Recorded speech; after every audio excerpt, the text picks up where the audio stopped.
you were talking about a-holes. Is that the name of the band? Yeah. Name of the band's Eric Bolander and These Assholes. Okay, now we're getting somewhere. All right. Now the podcast has started. Turn the red light on.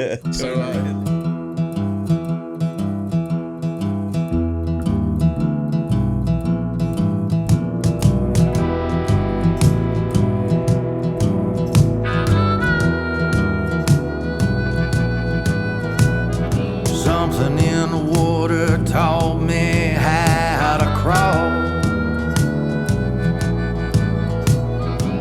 Something in the water taught me how to fall. Something in my blood starts to take. Hello, welcome to another episode of Something in the Water podcast. I'm your host, Sean Clark. I'm Uncle Dave Griffin. Welcome once again. Brought to you by Caution Light Media. Yeah. And we're here with our guest, Eric Bolander and Seth Murphy. Hey, Murphy, right? Murphy. Yeah. That's it. I Been feel my like I name my messed whole it up life. anyway. All these years. Good to have y'all. Thanks for having us down all here. the It's way great. from what part of Kentucky are y'all? Lexington, Kentucky. Kentucky. That's a nice little trip. Yeah, it's a good little trip by way of Paducah, Nashville, Athens, and Atlanta. So it's our route. Is that where y'all played? Did y'all play gigs so in each far. of those Yeah. places on the way down? Yes, sir. Good, good. Well, we're glad to have y'all. And tell us in a few words, or tell the folks out there watching in just a few words, what Eric Bolander is about. What's your music? In a few words. Yeah, just a few words. I think Seth was laughing when you asked me in a few words. I think kind of roots and folk. I'll use those terms a lot. We're an Americana band with country leanings, some bluesy kind of stuff. But I think roots is a good description because it's a lot of the songs I write are very personal. And I have emotional connection to them, and I think roots music kind of has that emotional part to it. Unlike maybe like some pop music where it's just more fun or upbeat. Yeah, that Americana is a huge umbrella Sure, yeah. these days, and I've been spinning your album. I'm enjoying it. Thank you so much. And I heard the new single you had. Yeah, so the one we recently put out is Montgomery Hill. Yeah, that was good. Thank you, man. Nice. So we had 4 singles come out since last summer, and those are all going to be on a record that will hopefully come out this fall. That's the targeted time frame. Awesome. I've noticed that you got quite a few videos out there as well, YouTube, Yeah, and yeah. it always strikes me, and the videos are very professionally done. Usually sponsored by a venue or maybe even a retailer or something.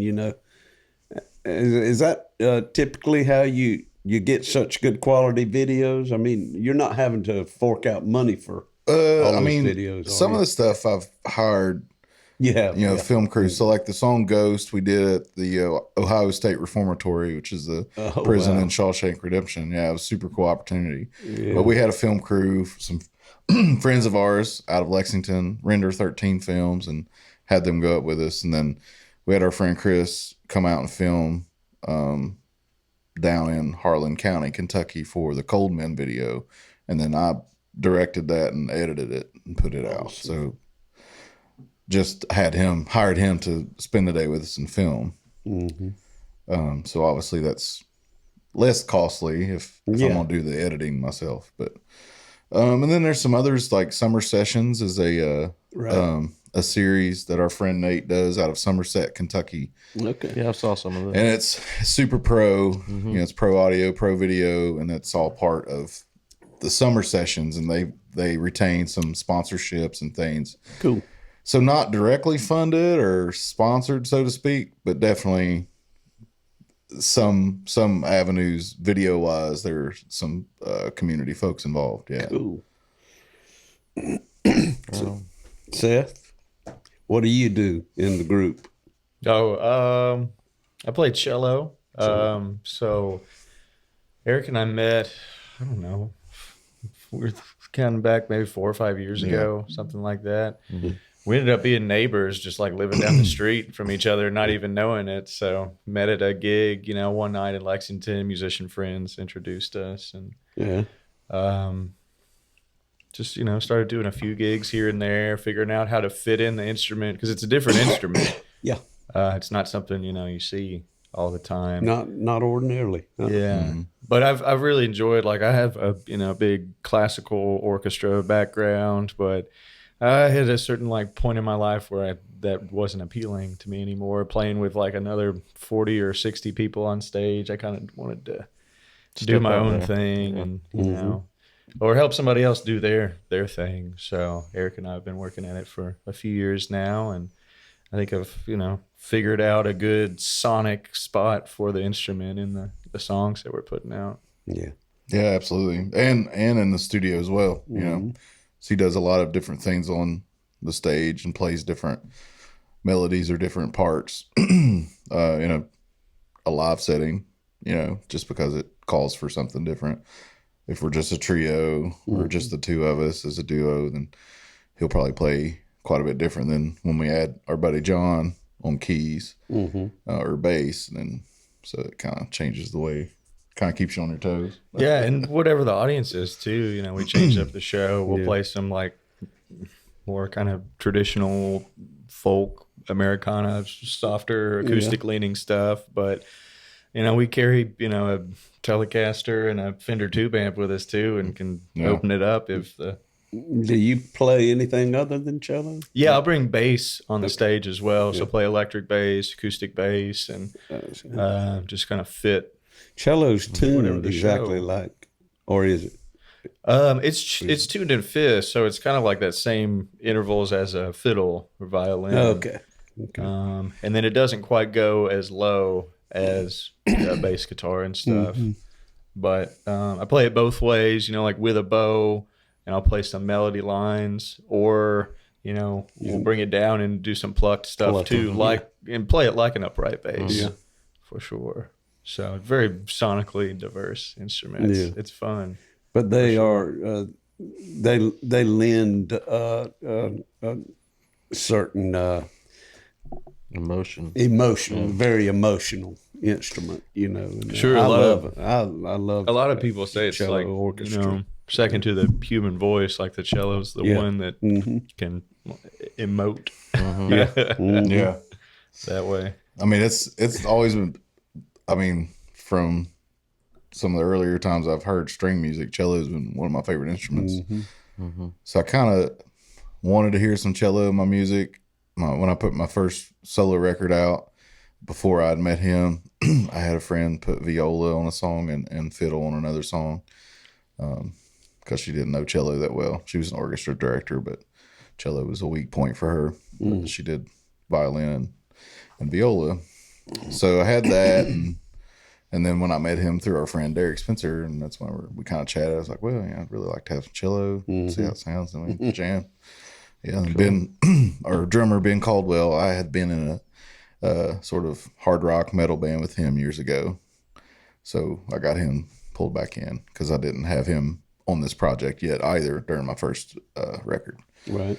So really still trying to figure out what my sound was, what songs I was writing that wasn't part of my rock band, and things like that. And then once Seth and Ben were like, yeah, man, let's do this, and we got somewhat serious about it, it started to make more sense how the songs sounded. And then I had a whole new plot of songs written, and we got together, and that's what The Wind is the product of us being together as a band. So that's technically our first record together. Awesome. Be that one. Cool. So you're in a hard rock band too?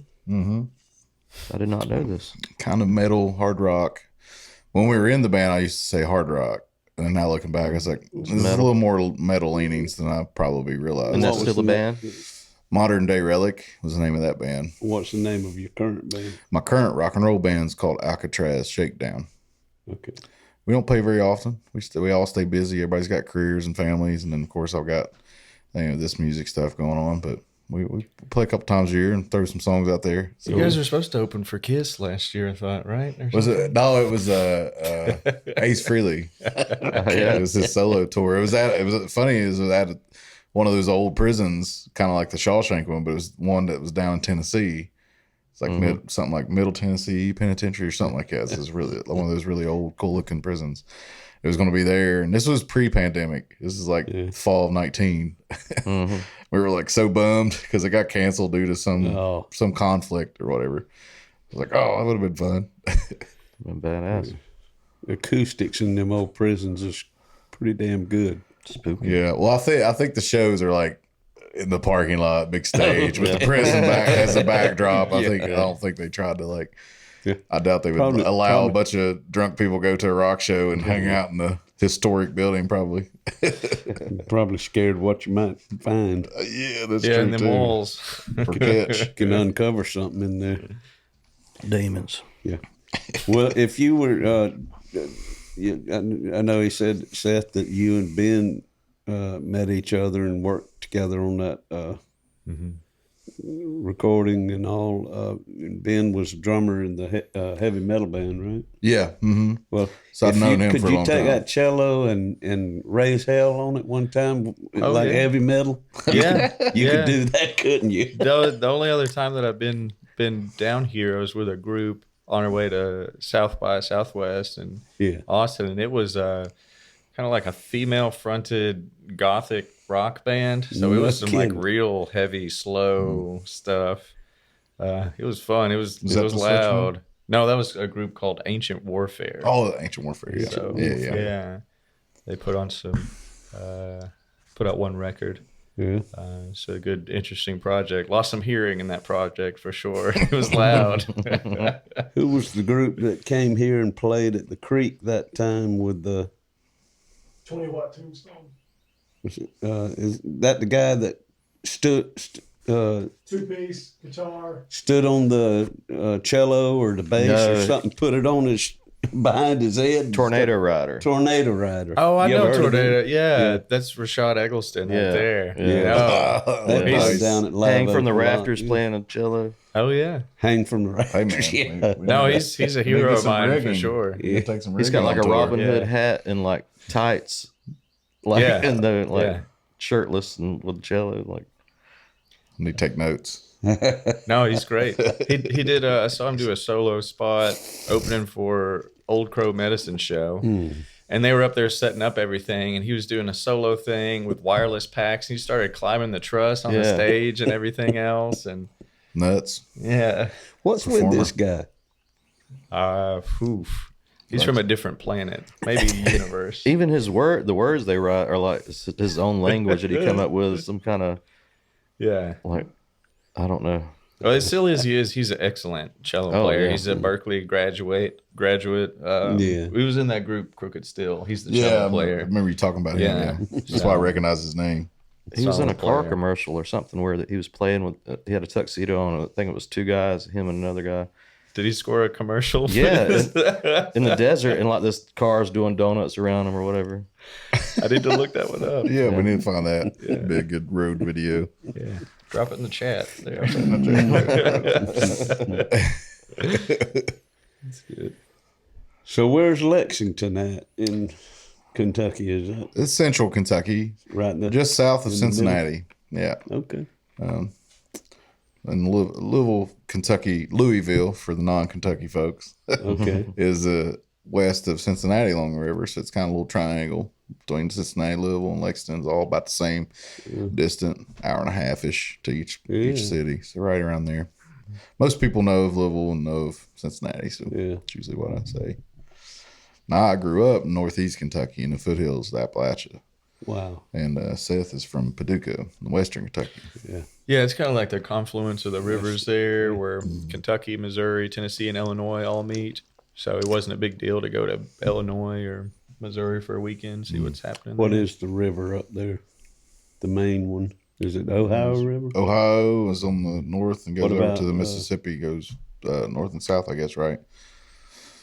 There's a Missouri River too, but I can't remember if it. What about coming from the east? Is there of Kentucky? Yeah, is there anything major there? Or what's the next state over to the east? Is it Pennsylvania? West Virginia. West Virginia. And North Carolina. And what's right above West Virginia? Ohio. Ohio? Okay. And let's just pull up a map. I know, right? Yeah, it just something's in the water. It gets away geography from lesson. It gets away from me after so really long. poor geography. When you've been out of school for a long time, you just forget all about that stuff.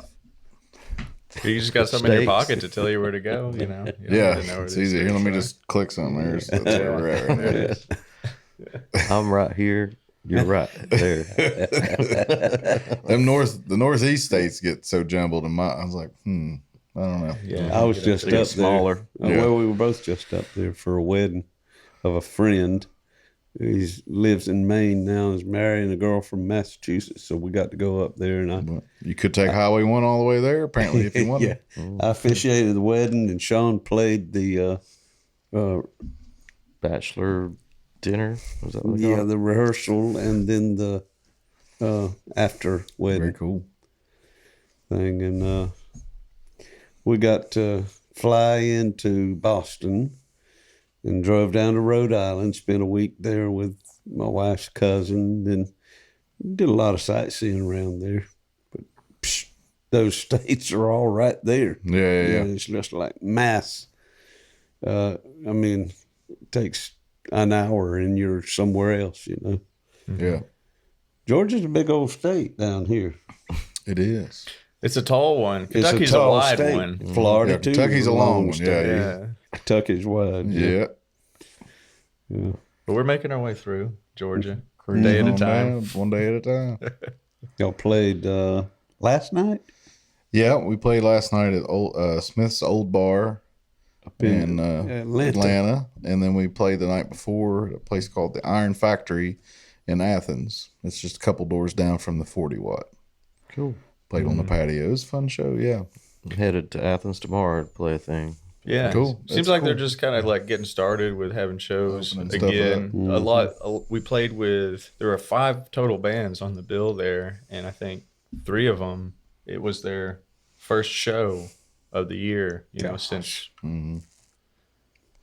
So that was cool. You know, seeing people coming out again, seeing live music, having people playing again. Yeah, absolutely. Touring again. Yeah. They're like, oh wow, there's people coming through Athens, coming through Georgia. Yeah, I'm ready. I'm excited to be. It's happening back through. Yeah, I'd like to see is the theater back open? Did y'all notice? No, I think they got dates in August. Yeah, even the 40 start. Watt. Yeah, it said we're gonna start booking in August. So holding out through the summer. So I guess maybe like Athens, more of a college town too. Mm-hmm. Yeah, it's got the university. It's right there. UGA. Yeah. It was a bunch of it seemed like it was a bunch of 18-year-olds out to our show. It was a different audience for sure. It totally was. We played with our friend Robert Schneider. He's from a totally different kind of divergent genre. Yeah. Indie pop. Indie pop. Indie alternative pop kind of. What's he bring to the table with you? Oh, John was in that band with Rob. Okay.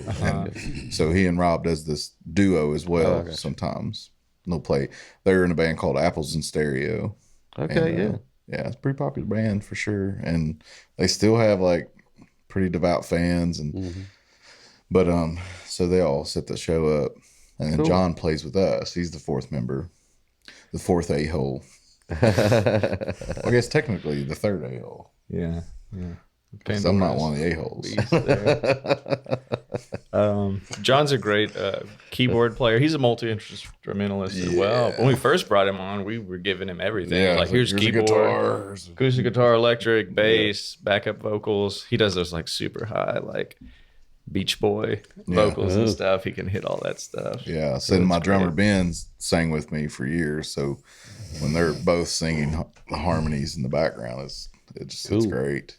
It's such a cool blend, and it really offers a lot to the live show. I mean, that's any type of music. You hear a harmony, backup singing, it's all of a sudden you know, it takes like if you see a band and you hear really good harmonies, you're like, oh, okay, these guys are pretty pro, you know, instantly, even if they're not that great necessarily, it adds that extra level of professionalism to your sound. Yeah. That sauce. The sauce. Yeah. Yeah, I've always loved harmony groups.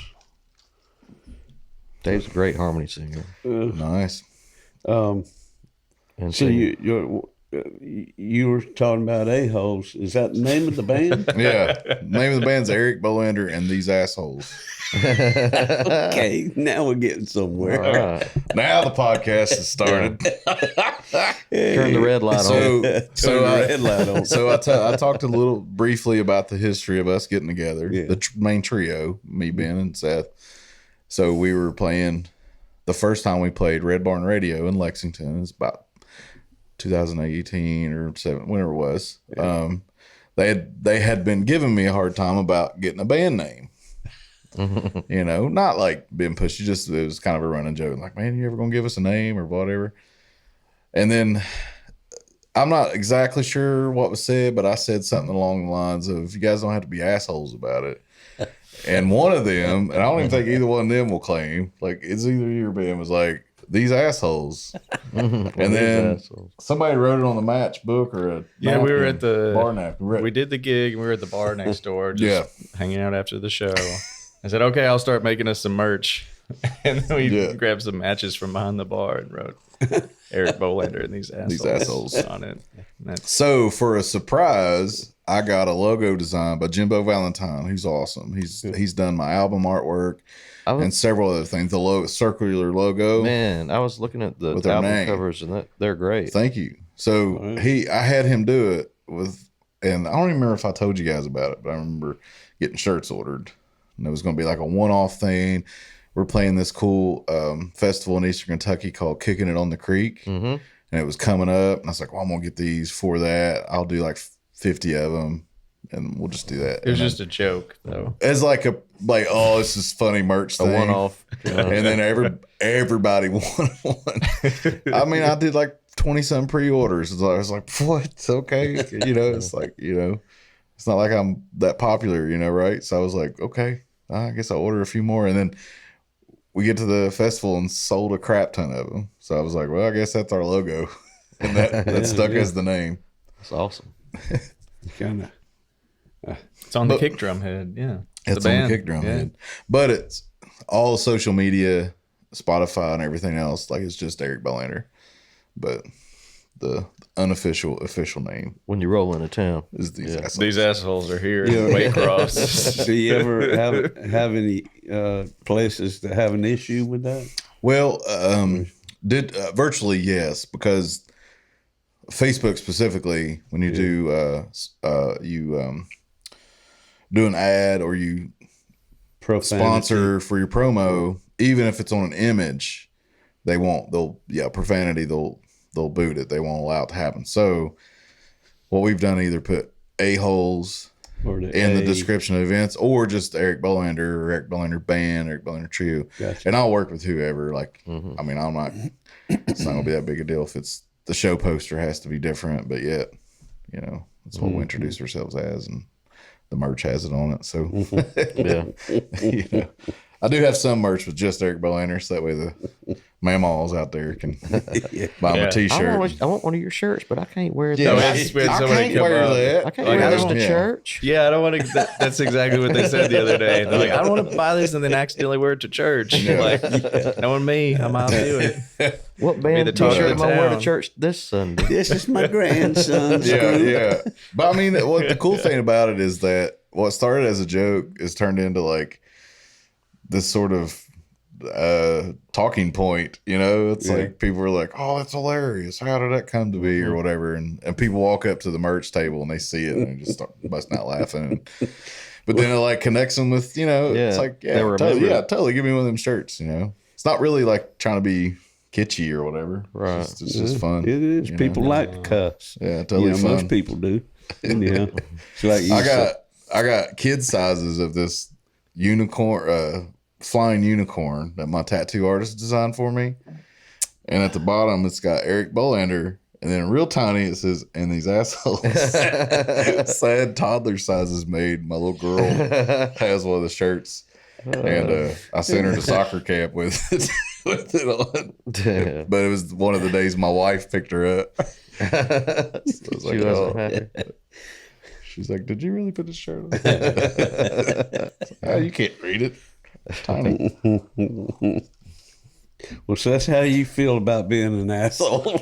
Hey, I don't have any problems, you know. It just kind of fell right into it. Yeah. It's natural for him, really. Yeah. That's the biggest part of the joke is that people meet my bandmates and become friends with them. They're like, yeah, they're definitely not assholes. Right. They're like really nice dudes. Yeah.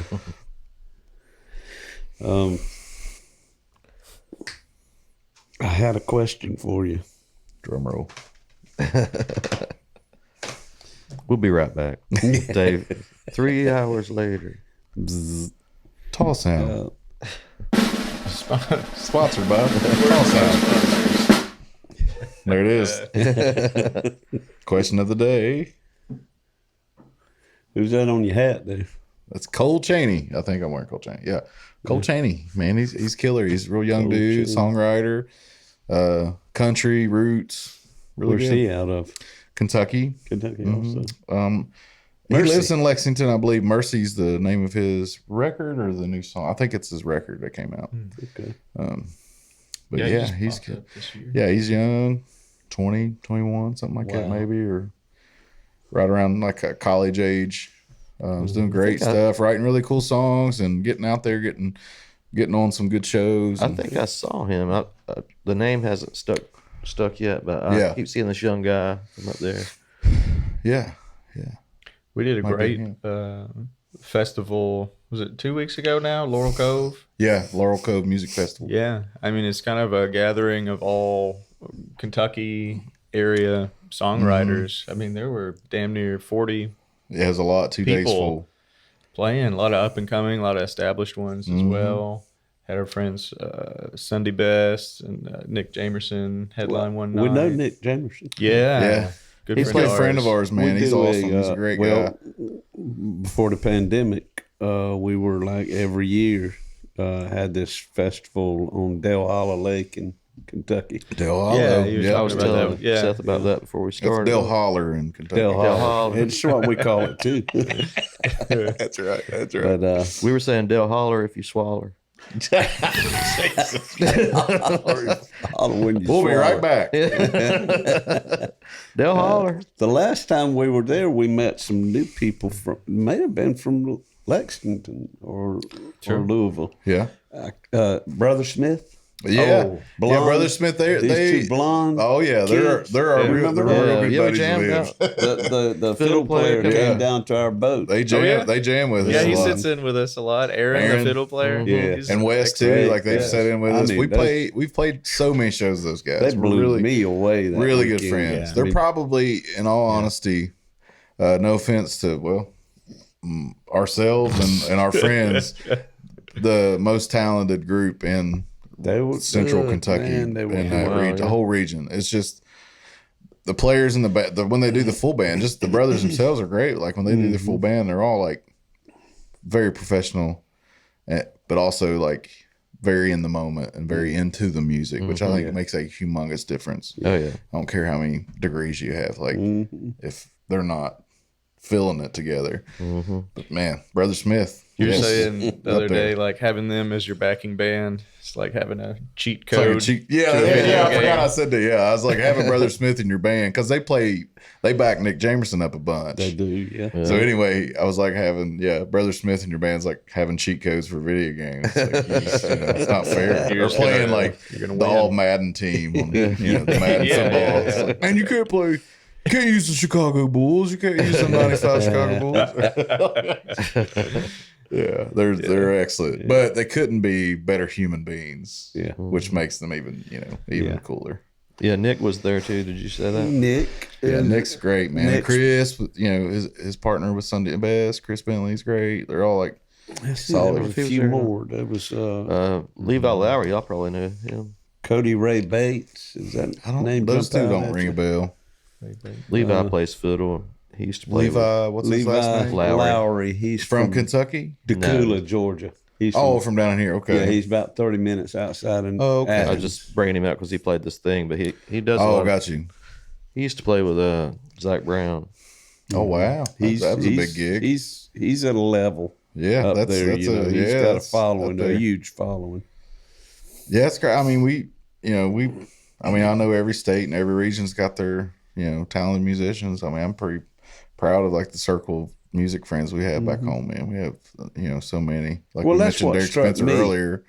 He's great, and then Sean Whiting's a good friend of ours. Rock and roll guys, great songwriter. Our buddies, laid back country picker. He's incredible, and there's just so many that are. Abby Hamilton, she's singing on one of the songs on the new record. It's just a ton of people that are just constantly rolling out there, just like us down here. Yeah, everybody's got their the same thing. And when you're in the region, you're kind of up on it. Yeah, right. But yeah, it's nice to have that. Yeah, it felt community. like that when we were up there in Kentucky. That's great. Just meeting Nick and then meeting the Smith guys. You could feel that familiarity and that familial sense of coming together and it ain't bullshit. Supporting like one another. The brotherhood, sisterhood that we all develop up there. I mean, it's great. Like Seth has played in so many different projects too, and recorded on stuff, and it's just there's no I don't know.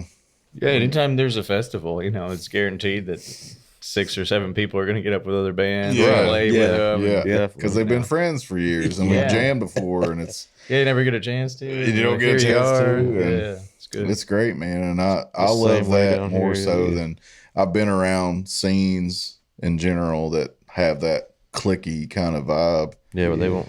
And some would argue there's certain cliques wherever and whatever, but for me, I feel like we all kind of help lift each other up. Yeah. Because that's the way you're gonna grow it. That's where you're gonna grow it. Yeah, you can't do the band wars. Yeah, it's silly.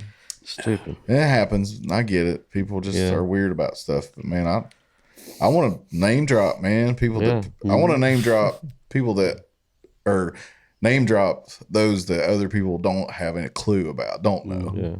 I don't want to sit and be like, oh yeah, we opened up for the Steel Drivers. Be like, well, if you listen to this kind of music, you probably know the Steel Drivers. I want to be like, talk about my friends that like Brother Smith, right? Like people that are less known in the area, get more people to listen to them because they deserve it. Exactly. Absolutely. This business is hard enough as it is, Seems like it makes things go a lot smoother when you work together. That's venues, prop everybody. each other up. Bartenders, don't be a dick to a bartender. Right. They might be working there next time you play there. I'm super nice to bartenders. And I ain't gonna forget that, dude, because their job sucks bad enough in terms of dealing with bad people, or misbehaved people. Yeah, they see they got to deal with the drunk of everybody, They see Eric Bolander and these assholes are coming to play tonight. They're like, oh man, I'm gonna have to wear some thick skin. Oh, this is great. And then this guy, then we show up. And You're like, oh, okay. Oh, it's a comedy show. Okay. Yeah, it's part comedy. Somebody, what was it? Oh, Jonathan Newsom. He does the Capture Kentucky and does like show reviews and things like that. And he mentioned my introduction was because I'm also a high school visual arts teacher too. Oh, so he's like, art teacher, musician, part-time comedian, and dad. I was like, I don't know about part-time comedian, but I try to be funny sometimes. But I'm no comedian, I guess. How many kids you got? One little girl named Ava Kate. Ava Kate. And notice we turned on Ava Lane or Street or whatever it was. 4.5, yeah. 4.5. Going on 40. Yeah. She called you before the. Yeah. She called me. My wife called me so little Ava could tell me Happy Father's Day. Nice. So Happy Father's Day to all the dads out there. Yeah. Yeah. We're filming this on Father's Day. It'll come out in a few weeks. But. Yeah. And to the moms who are pulling both duties. Yeah. Sweet. She was showing you a drawing that she'd done. Oh yeah, she made me a little A card. card. She put all these stickers and stuff, glued all this stuff on there. Yeah, she loves it. She likes art, man. She loves just making stuff, putting stuff together and that kind of stuff. It's kind of nice to see. And music. You She settled? likes music. You settle too, or you just on your own? Just being the cello for right now. Just you and cello? No, I got a great girlfriend back home. No kids. Got a foster Got a dog puppy? that I Got a puppy? inherited through this pandemic situation. Okay. So he's about 80 pounds now, and continues to grow. But yeah, Lexington, Kentucky's a good home base for us for sure. Eric mentioned there's a lot of great places nearby, and yeah, we're getting down to Georgia, playing Atlanta. Like it's not too far off either. Like we've had a good week, good run so far. Happy to be down here. Was it 10-hour drive for us from here to Del Hollow? That sounds about right. Probably. Something like that. 10 hours. I made it from Lexington to New Orleans in 12 hours. Yeah, that's about what it is from here to New Orleans for It's us. not, yeah. So how long y'all gonna be on the road this time? Through next weekend. Next weekend? So we got a few days off. We're going to go hang out in Panama City a couple days and maybe be beach bums, play our instruments for some change or something. Yeah. And then head It's over. a summer break for you. Yeah. From So your it teaching affords me a lot of time to tours. I do a lot of solo stuff too, but Yeah. always if I can budget it and and get my guys with me, I try my best to do that. Hopefully more with the coming months, but yeah, I'm excited to be on the road again. Is this Played- y'all's first tour post pandemic? Yes. Right now? We've done a couple weekend things where, Yeah, 2 or a 3 day days drive out, thing. yeah. Yeah. A couple weekends here and there, but and we've been pretty careful about Well, I guess- early on. But now that folks are vaccinated and we're all vaccinated, and I feel more comfortable about Yeah.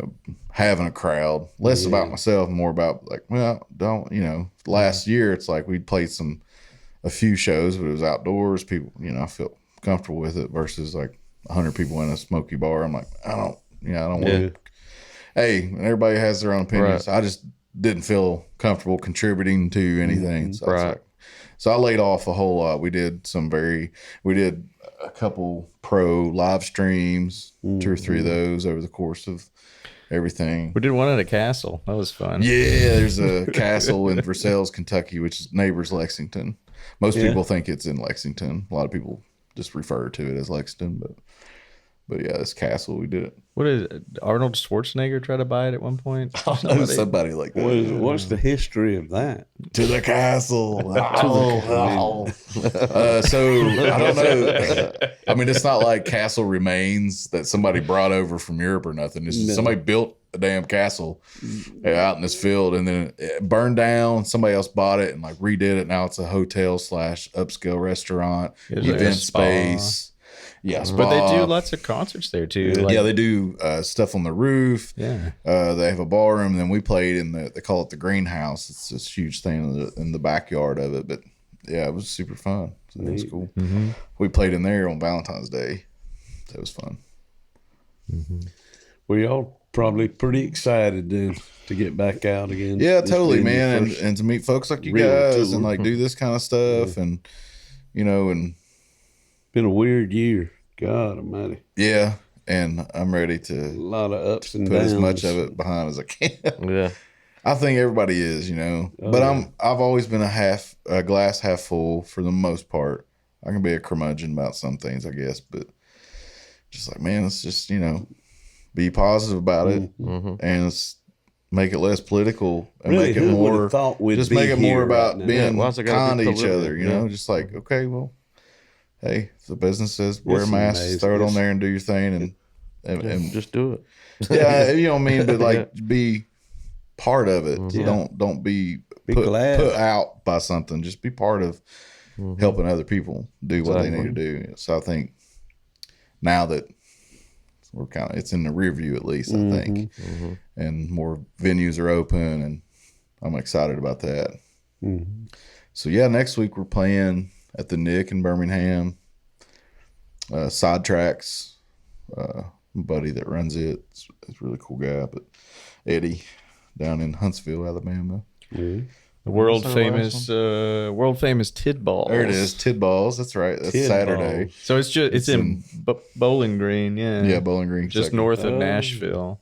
So it's like there's this whole kind of indie rock community that migrates out of Nashville and kind of hangs around the Western Kentucky University campus. But there's lots of great indie rock bands like Cage the Elephant, Morning Teleportation, Sleeper Agent, stuff like that. Like Cage the Elephant basically played Tid Balls like a ton, like kind of getting their start under a different moniker, I think. Yeah. If I'm not mistaken. Well, you go in the bathroom there to take a piss, and there's the platinum record. Yeah, right. It's right up there. there or above the bar or somewhere. Yeah, it's in the building. You're like, oh, this is cool. And it's a dive bar, you know. It's a fun Totally. spot. Yeah. I dig it. I've played there a few times.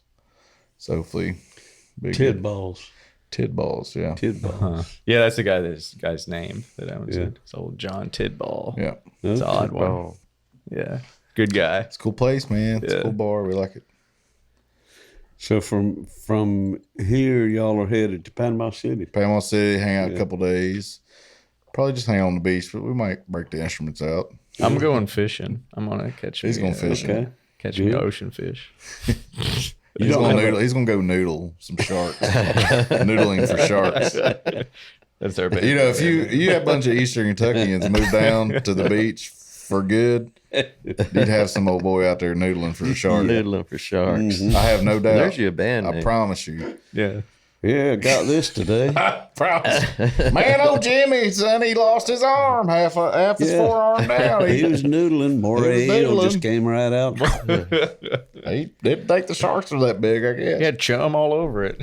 It's called chum arm. And he put blood all over his hand and stuck his hand in there. Amos Moses. Love Left arm gone clean up to the elbow. that song. Hell of a song. Yeah. Shark version. That's who I was thinking of earlier. The telly picking. Jerry Reed. Jerry Reed. Okay. Yeah. And you said Jerry Lee, and that threw me off. It threw me off. I was like, Jerry Lee Lewis. He was No, from around Atlanta. he's great, man. Yeah. Yeah. Amos Moses. Well, yeah, we were listening to some Graham Parsons stuff coming down here because we knew like this was his home place. He actually grew up. Let's see where we at now. That way. That way. He's like, where are we at in the house? For those that are listening, Can For those that are anyone, listening, it's can that way. anyone find a compass? We need a Dave pointed compass. to the back of the wall. So Graham Parsons used to live in that wall. Wow. Yeah, it's impressive. About 5 blocks from here, I guess. He used to, where Caution Light Media is now, they lived on Swanee Drive right across the street pretty much. Cool. So is it a historic site now, or what is it? Well, the house that he grew up in was picked up and moved to another location. And The house on that lot now is for sale. So, how about that? yeah. Hey, if anybody's looking, Southern Georgia, come on down. You can live where Thinking about selling kinda my house. sorta where Graham Parsons grew up. We should go ahead, hurry up and sell my house, and Graham Parsons I'll lot. live on Graham Parsons lot. Yeah. And That could be good for your festival. Yeah. you just move the podcast over there, I think. Yeah. At that point, right? Think about the inspiration coming out of the ground there. Huh? We just call it something in the dirt, Something in the dirt. something in the yard. That's fire ants. That's what it is. Yeah, he was way across Y'all's boy. ants down here are different. Yeah. They're different. High power. I think it's crazy that Georgia's state bird is the mosquito. That's pretty crazy. I thought it was this. I was in the National Guard too, about 100 pounds and 10-inch beard ago. But we came down to Fort Stewart. Oh, yeah. Yeah, fuck that place. Out in the swamp. Yeah. Oh my God. Mosquitoes. Oh Hinesville. my God. You They love Yellow me too. Jackets. We have we have bad mosquitoes in Kentucky, and it gets humid there too. Not on your all's level. You slap these Not and they on- just get up, yeah. shake it off. and Don't fly get off. as humid. I mean, as some it of them does you'll down see them here. like they'll have little headsets on, like calling in reinforcements. Yeah. You know, they're like little lasers marking the area, and then They look then like the they rest got of them come armor in. on or something. They got tiger striped aliens or something. I mean, they were like very adamant about, listen, this is back when we had some of the old school Army stuff, caught with the caught poles, and you had like a skeeter net, you know. And they're like very adamant, like, listen, put the skeeter net up. We're like, whatever, it's fine. We'll spray ourselves. There ain't enough DEET. You could eat DEET. You could lay in a vat of DEET, and somehow those bastards would get to you. Yeah. Anyway, I don't know if that's part of what this podcast is supposed to be, but Well, Georgia mosquitoes, they're different. they had a name for the ones 2 or 3 years ago that were very active during Swamp Town Get Down. We had to spray really hard that year, and there was a name for them bastards. I can't remember what it was, but there was Like a different type or something. yeah, it was a type of mosquito, and they had a name for it and everything. Why and, just that year? Is it like the cicada, like every 18 years? Yeah, I don't know, 18 but years, yeah. They swarmed in with The a killer mosquito. hurricane or something. They must have. It was kind of yeah. like Every a 23 new years, breed the- or something. The killer Georgia They were mosquito big comes out. and they were bad. I mean, it's And ridiculous. we did what we could. Lost a pint of blood at that festival. I love Georgia, but camping out in the middle of the swamp ain't really my vibe. I don't know that anyone that actually lives in Georgia probably camps out in the swamp. It's just, you know, the Bear Army Grylls, doesn't really care about you. So they're like, man, here's a good place. Throw a poncho or, you know, up right here, and, you know, you'll be all right. You can sleep here out in the wilderness with the mosquitoes. Bear Grylls did an episode where he tried to make it out of the Okefenokee. He gave up. Like it's yeah, it was because of the mosquitoes. It's insane. He was I'm covered not with- exaggerating. He Like, you covered guys are himself in from mud. here. He's like, I can't take it anymore. Yeah. It's insane. It's the craziest. Helicopter, like, get me out of here. That's why I tell everybody it's the state bird. It's the state bird. Cool, buddy. Yeah, I've been to Florida, a couple of different places. My in-laws snowbird to Okeechobee every winter. Been down there several times. Gainesville, Tampa, Louisiana, Mississippi, Alabama. They ain't got them Georgia skeeters. I'm telling you, the prehistoric. it's different. swamp. Yeah, it's like fossils flying around this place. We got alligators. They're pretty much I know dinosaurs. you mentioned you called Hinesville Swamp, you know, but that can't even compare to what is right here. Oh, in our sure. backyard, Yeah. that's- You know, it's just the limited amount of swampland that's Yeah. on Fort Stewart. yeah. It's not a whole lot, but it's enough for the moisture to be there for the skeeters. Okefenokee is probably about 5 miles out the highway. Yeah. And boy, you right in the thick of Just it. You getting nothing you but getting the in the swamp. north end of it right there, and Wow. it just gets Yeah. deeper and deeper and deeper. So can we find some gators here? Oh Yeah. God, yeah. Heck yeah, yeah. you can see gators just about. Will they be on the side of the road and stuff, or like not really, but you you'd drive have to get into it. down. Yeah. There's a long road that goes to Okefenokee Swamp Park, and then there's a parking lot, and then on the sides of the parking lot is water and gators. No fence. Just Yeah. And you don't have to. We were in pay the at that guard point heading either. down You can to just- Fort you Stewart. just We were drive at a out truck there and stop, park. South Carolina, and there's Look, gators in this come little up. water yeah. feature thing they had. I mean, you could go in there, pay to get in there, and they got real big ones and stuff. is there a sign that says like "Don't feed the gators" and stuff? I'm is sure. It like, yeah, Probably. is it like bears And or I don't know. it's There's a cool restaurant. I think it's Okeechobee that you buy the little gator food and you sit in there and toss it over to them. It's pretty cool. many tourists have lost their dogs. Heck The little dogs, just being stupid, walking their dog out there on Yeah. a leash. Turn your back for a minute. There's the Or leash. unleashed. Yeah, Oh, yeah. no. There's the leash all by They're not itself. tiny. They're like 3 of me, 8-9 feet long. They're Yeah. humongous. Oh, the gator. Like in they're big. Okeechobee, Yeah. I mean, Yeah. whoo, they'll just be sunbathing on the bank next to a canal. And you're just like, that thing survived a very long time. The biggest one they've had out here, they have it stuffed now. It was Oscar. He's I don't Poor know how big he Oscar. was, but he was huge. Cheers to Oscar. Cheers. All of my friends growing up around here back in, the 70s, 60s, 70s, you turn 16, got a job. A lot of them got a job at the Swamp Park, as tour guides in the boats and, just general work around, 16-year-old boy's dream, Yeah, drive a boat. It's a paying job, and sure. we got so many funny tales about it.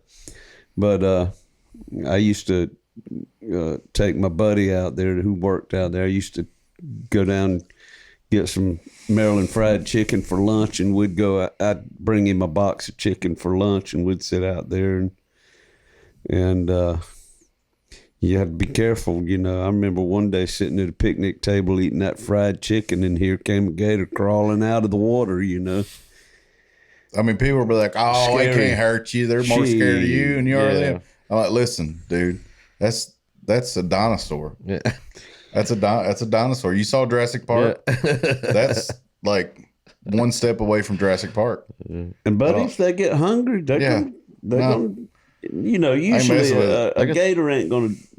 They can run 30 miles an hour. Yeah, and I can't. For short ways. Yeah. You have to zigzag when you run away from them. They're not good on the turns. There'd be a lot of screaming and throwing shit just at it. Like, where's my pocket knife? There's a video right there. That Black Mountain Jamboree pocket knife to use. Yeah, right. Good stuff. Shout out Black Mountain Management. Yeah. Tiffany. Yeah, Tiffany's great. Yeah.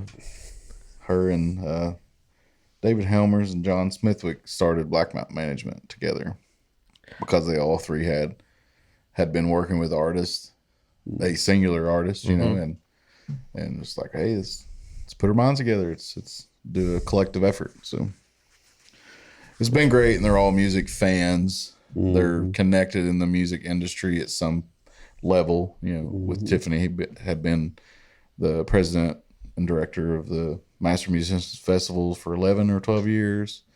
So, I mean, they all had some connection and a foot in with the music industry. So it made sense. And it's not just, let's see how much money we can make, with these artists. It's more like, let's build this up together. That's the key right there. A collective effort, and that's all I can ask for. Sweet.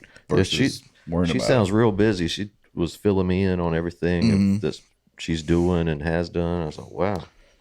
Yeah, so, she's new to artist management, much as I never had a manager, so we were both kind of new at that part of it.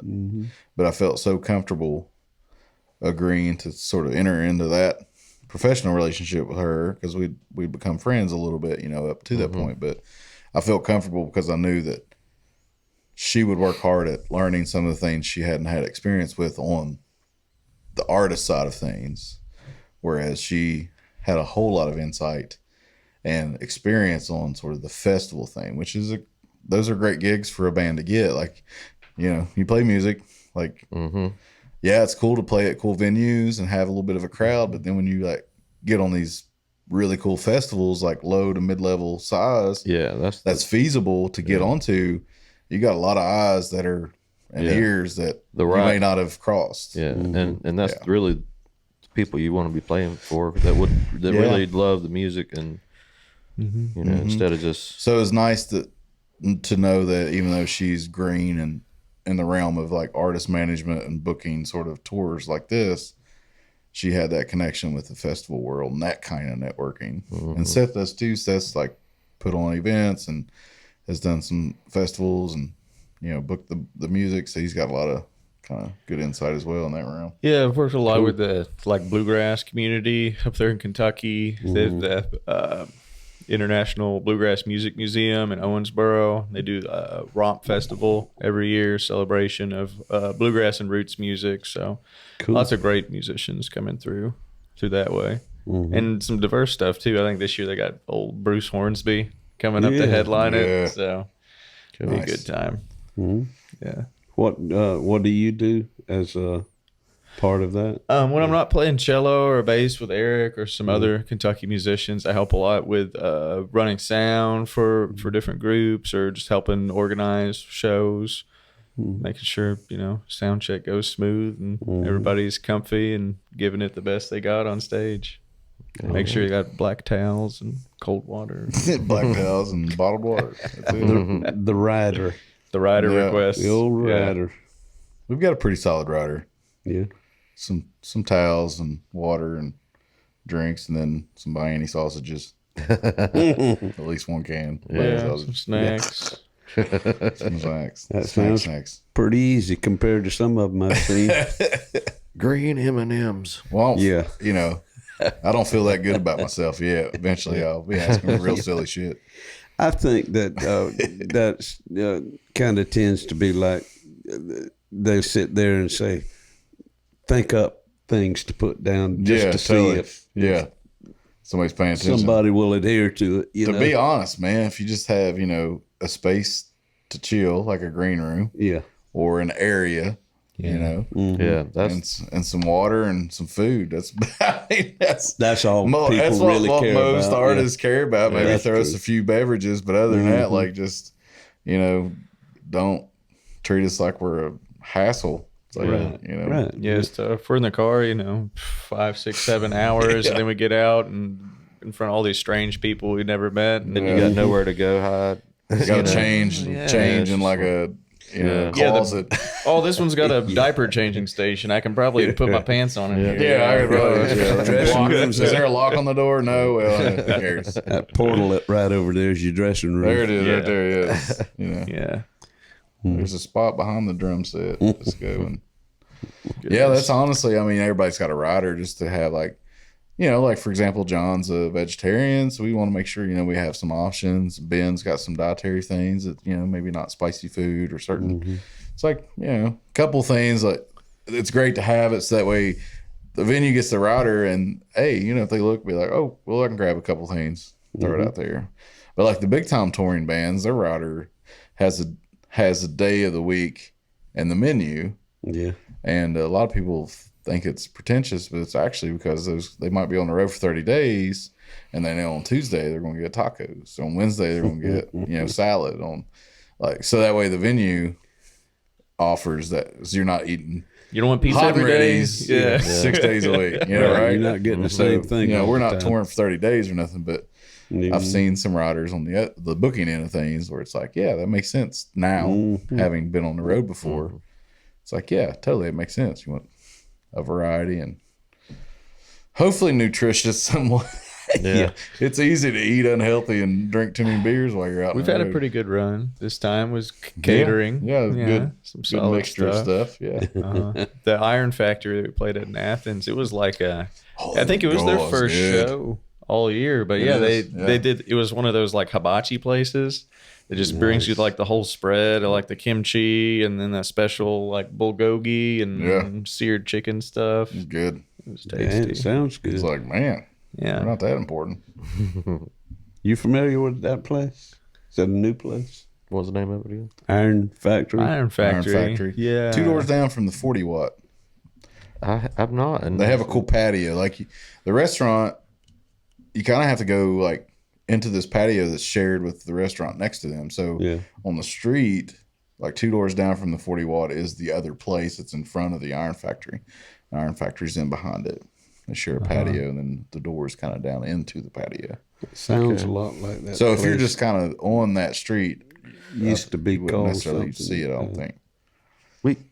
me and Connor, I think we ate near the 40 watt, and it was like a little patio area. That could have It was been. something pig. No, that wasn't it. I don't know. There's 2 restaurants right there side by side, so could have been either one. But yeah, it's Maybe cool. I It's cool. I could have Cool been there. town like yeah. area, square, not square. Remember everything Place was called real Caldwell right there. It was really cool. close. Caledonia. Oh yeah, it was. They said the Caledonia was like behind us or something. Is but that it was, right? That's what I'm thinking. It was Yeah. like within Closed down during all stone's this. throw away. Yeah, I didn't know if that place was replaced by the Iron Factory Got or you. something. close by. Yeah, Just nearby. Yeah. We were just up there recording at Tweed Recording School, and yeah. I think we walked by that. Yeah, there's a recording school there. We got around the town a little bit the next day. found our way to the donuts on demand shop. You order a donut and they put it right in the fryer in front of Yeah, you. what was it called? Wow. Zombie donut. Zombie donut. Yeah, What did you get on yours? strawberry glaze and Oreos. Pretty good. Yeah. Sounds great. good. What's the zombie? That's just the name. That's of the name of the This donut is the name of place. the donut place. Oh, that's the name of the donut Yeah. place. Okay. Yeah. I think I got a finger. gummy worm and fruity pebble one or something like that. Yeah. Living on the edge. Living on the edge, man. Tour life. No regrets. Yeah. Well, you guys want to take a break and come back and play some music? Yeah, let's do it. Something in my brain won't let me stray. Something in my veins gonna find its way. Something in the water taught me how to pray.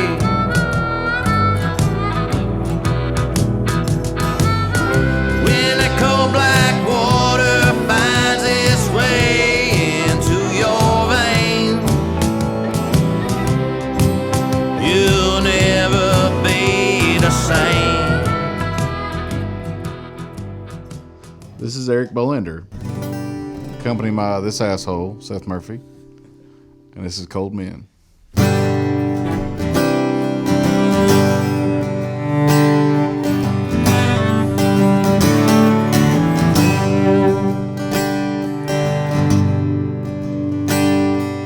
The only side to coal mines are topside. The fresh air, the family. You spent your whole life living on the short side, a puppet on company strings. Take all of your wishes, your thoughts and your prayers. Lay on the whisper. Cold men who just don't care. Cold men who just don't care. A young girl full of dreams and aspirations sees her daddy full of pain. She wonders if the family seeks salvation. Why aren't bills not paid?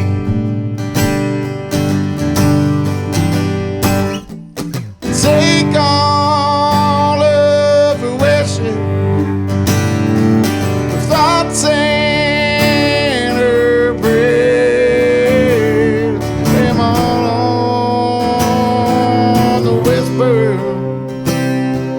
The cold men just don't care. Cold men just don't care. Tell them about yourself.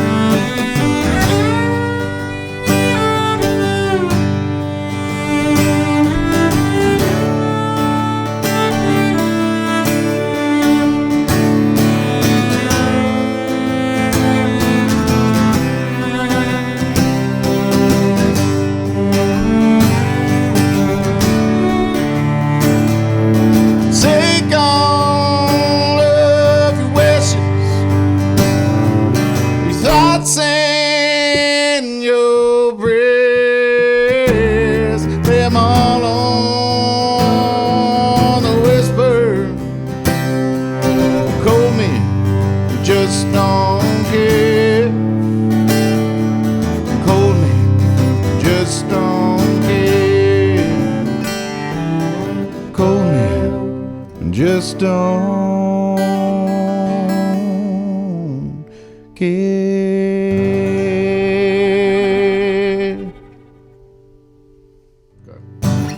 Here's Montgomery Hill, our newest single.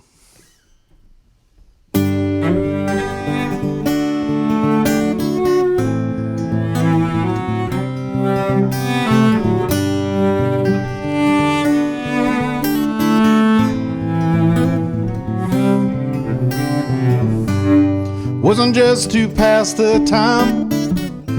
Summer days we spent along the ridge on the county line, up there with a whispering wind. Days got longer, our minds were free. Lean on my shoulder, we'll drop till the sun could be seen on Montgomery Hill. Where we lost ourselves on Montgomery Hill. Said myself, take me way back when.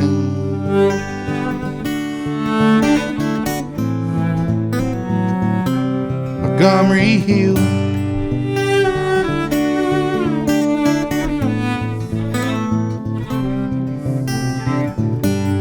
Put my bags on the tailgate. Said, son, you'll do just fine. Hit the road up to Beckley. Boarded on my first flight. Screams and the sweat ran down my spine. With no regret, home was always on my mind on Montgomery Hill. Where we laughed and lost ourselves on Montgomery Hill. Said to myself, take me way back when.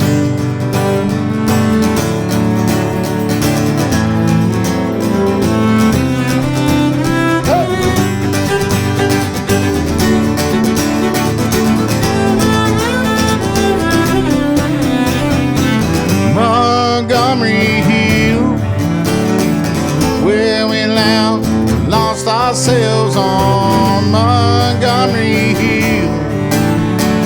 Said myself, take me way back on Montgomery Hill, where we laughed and lost ourselves on Montgomery Hill. Said myself, take me way back when.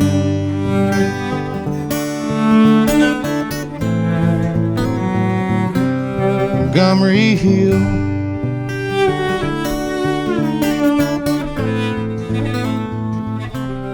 Montgomery Hill.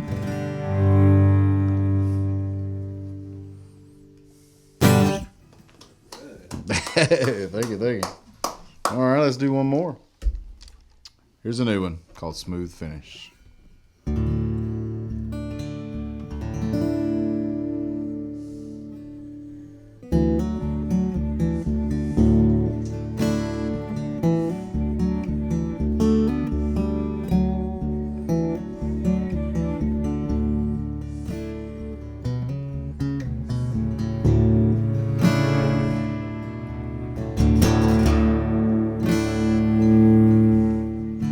Pour myself another glass of bourbon. Try to wash away all this hurt. The things that crossed my mind for certain are the memories left behind that old curtain. Will it go down smooth as the one thing I thought I'd never lose? It seems so far from the ending. I can't keep pretending that it's you. Whoa, no. Will it grow into a habit?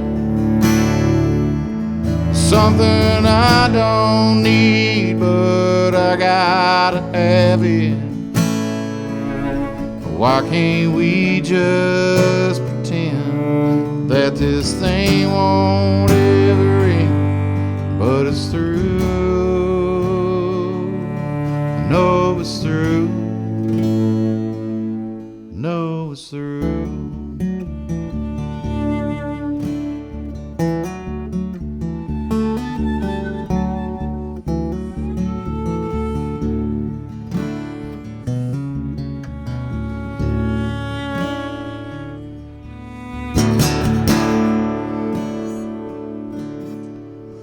Driving down this long, lonesome highway, see the same old signs every other day. My favorite stop really isn't on my way. Think I'll swing on by for a drink anyway. Will he go down the smooth? There's the one thing I thought I'd never lose.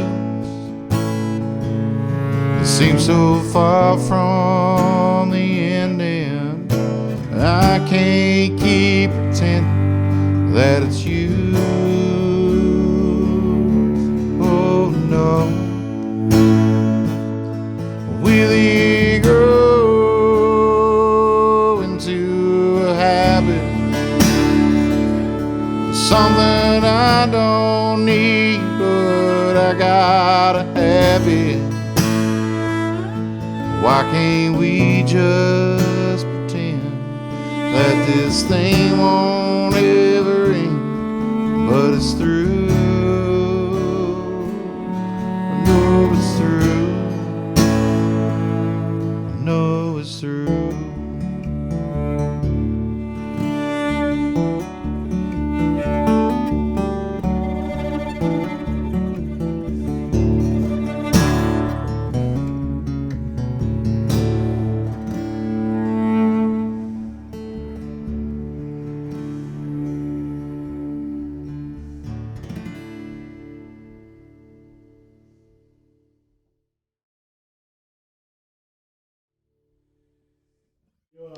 Pillow talk. rain, Purple rain.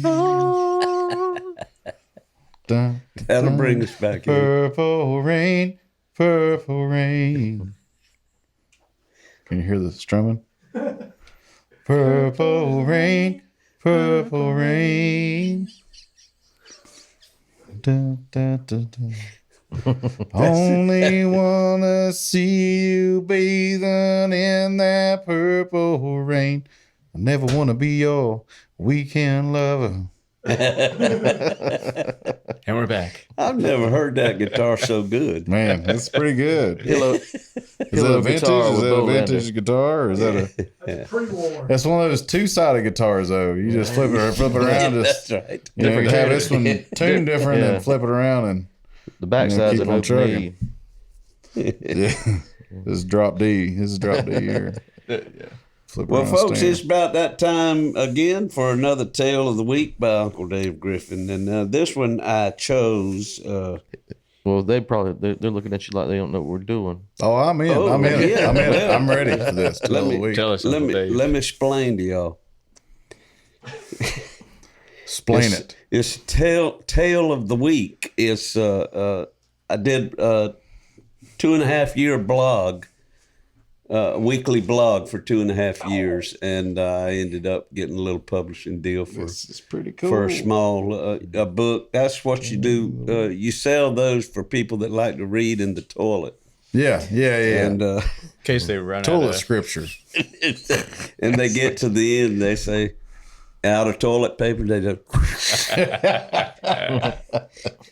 it's very convenient. I like it. I like it. But in honor of our guest from Kentucky, this is the Tale of the Week that I chose this time. Back during my stamp selling days at the Waycross, Georgia post office, my fellow window clerks and I were visited quite often by a local dressed in Salvation Army women's clothes. Not too terribly odd until you stop and consider that he was a 6'2" male with shoulder-length sandy blonde hair. And before I go any further, let me say that I'm a big proponent of to each his own. Let your freak flag fly. Do your thing as long as it don't affect me. This guy was different, though. Instead of quietly going about his business, he used his disorder to prompt, provoke, and precipitate reactions from customers and workers at the post office. One of our window clerks, Tom Barnes, nicknamed him the Shim because he couldn't decide if he was a she or a him. This moniker stuck and inspired me to go home one evening in 1997 and write a song about him or her. The first two lines of the song were, he's the first cross-dresser in Waycross. And for this small town, that's news. When he gets in front of a toilet, my God, that man's confused. So it's most definitely a novelty song and one that I only played occasionally. On the weekend of March 30th, 2012, I was invited by two of my singer-songwriter buddies from North Georgia, Levi Lowry and Fester Haygood, to perform original songs along with them on a program called Singing in the Swamp, a weekend of original music. The first night we were on stage at Waycross Restaurant and Bar LL Creek. When I arrived, I spotted a couple whom I mistook for locals, striking up a conversation with Pat and Penny Jameson, just like I knew them. They let me run for a while before finally introducing themselves as proud Levites, fans and followers of Levi Lowry, all the way from Noblesville, Indiana. That night, I knocked the dust off my old provocative song called Shame on the Shim and had two new devotees for life in Pat and Penny from Indiana. The next evening, we took our three-man songwriting showcase to Captain Stan's Smokehouse in Woodbine, Georgia. Before the night ended, one of our traveling companions had fallen off a bar stool, taking a pretty good lump on her head in the process. Somebody called the EMTs, prompting a visit from the local police department. They informed us that we could take our injured friend home with us, provided none of us had had anything to drink. Yeah, good luck. It was clearly evident that everyone in our party had been drinking, except for Penny Jameson of Noblesville, Indiana. So we placed our wounded warrior in Penny's car, and once we crossed the Still River Bridge outside of Woodbine, we pulled to the side of the road, swapped the battle-scarred bar stool victim into a safe seat in the back of my van. A couple of years later, Penny called to see if I'd be interested in playing a houseboat festival that she and Pat hosted on Dale Hollow Lake in Burkesville, Kentucky. A 3-day music festival, living on houseboats on a beautiful lake. Are you kidding? To quote Mark Knopfler, that ain't working. From September 5th through the 7th, 2014, I was introduced to the serene splendor of southern Kentucky and a cast of characters that I've come to know as dear friends. My wife and I roomed on the stage houseboat, sharing space with more Indiana natives, Joel the sound man for the weekend, Pat's brother Scott, Kevin, and a banjo player named Jeremy. When Jeremy whipped out that banjo, I thought we was in the cast of Deliverance for a minute. But as the weekend wore on, I came to realize that Indiana and Georgia ain't a whole lot different when it comes to country boys who love good music and hard partying. Dale Hollow is a large man-made lake built by the Army Corps of Engineers in 1943, covering parts of Kentucky and Tennessee. Primarily used for fishing, it's also a favorite of water skiers, vacationers, and of late music lovers. I've been fortunate to return year after year sharing the houseboat stage with stellar songwriters from Nashville, Atlanta, and Athens. My beautiful friend Lana Loback, who passed away way too soon 5 years ago, helped me fill a houseboat in 2015 and managed to do the same the next year for another talented Waycross songwriter. This guy, Sean Clark of the Pine Box Dwellers. She is loved and remembered each year by the musicians and attendees of the Dale Hollow Lake Music Festival. Because of the COVID pandemic, our last visit to Dale Hollow was August of 2019 and featured a lineup of return performers that I count as lovely accomplices in this business of music.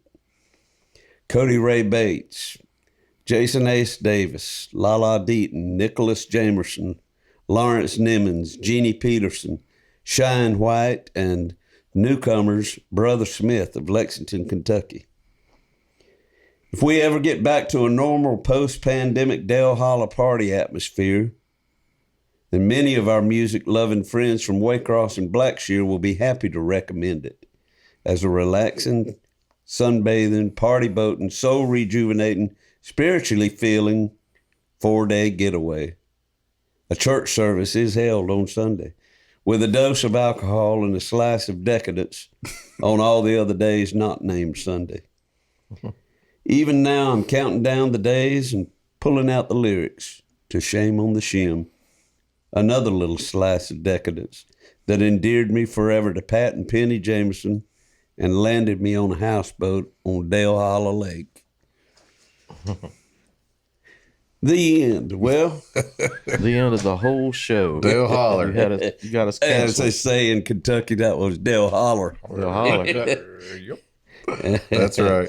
I like that sticker on your guitar case out there. It's a big yellow sticker with the words Holler General. Shout out to Jimbo, Valentine. Yeah. I was dying laughing. He's a buddy of ours, does a lot of artwork for us. I mentioned earlier Yeah. today. Yeah. He lives in Huntington, West Virginia. Good Awesome. dude. There's a good music community up in there too. Yeah. Oh yeah. Well, we have certainly enjoyed having y'all. Appreciate you stopping by and enjoyed Appreciate- the music too. Yeah, Thank you so much. Great. Thanks for everybody working on Sunday. this and Yes, sir. everybody down here. And yeah, appreciate it. There must Play be us something out. in the water. Yeah. All right, I'll play you out. Play us out. Why don't the wind blow me away?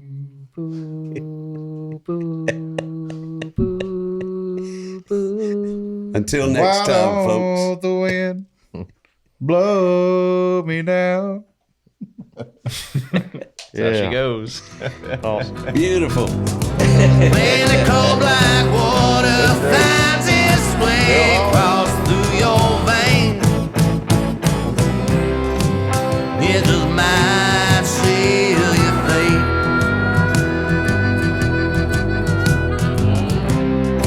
It just might seal your fate.